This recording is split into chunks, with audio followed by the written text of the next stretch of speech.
Good afternoon, everyone. This is Coach Matt with our Wednesday deload week workout. We're going to begin today with 5 minutes of your choice warm-up pace cardio. That's really going to be the majority of the warm-up here. Everything else is going to be movement specific. So after you finish 5 minutes, you can get your bar out and start working on some front rack stretches, some squat stretches. Start off with an empty bar, but you can load as you see fit as we go through the different exercises in the workout, okay? So after a couple minutes there, we'll start the every minute on the minute format, and the rest of the workout, the every minute on the minute stuff is built to help you maintain tempo and maintain structure of the workout.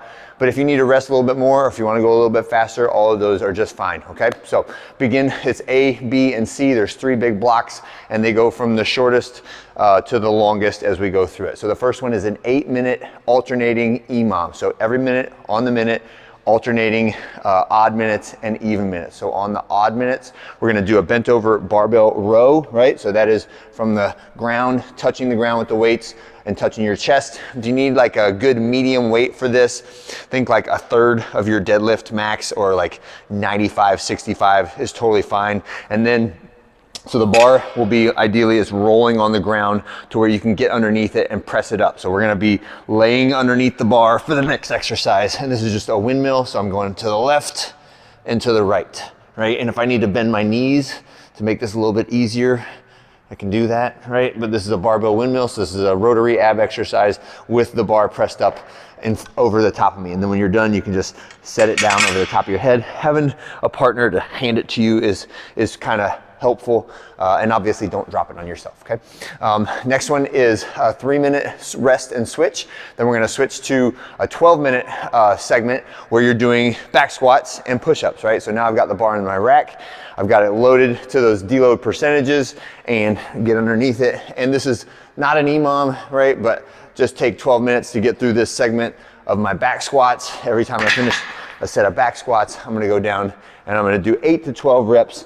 And that's just meant to say, like, don't go to failure and don't do sloppy reps, but perfect push-ups. So all the way to the ground, chin, chest, and thighs, all touching the ground at the bottom, all the way up, elbows lock out at the bottom. I want you to try intentionally go slower and make the movement really, really precise on this one. So we're not going for reps, we're not going for speed, we're not going for exhaustion, we're going for excellent technique on the push-ups.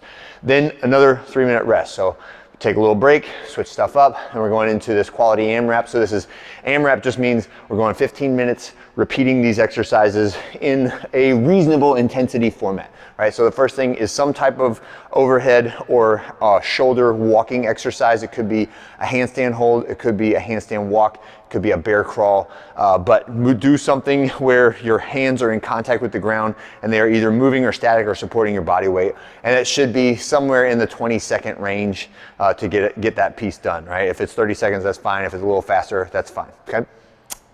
Next is 12 reps of the wall ball shot. So now I've got my wall ball right into the ring, down, up, hit that target, hit that depth, hit that target, hit that depth every time.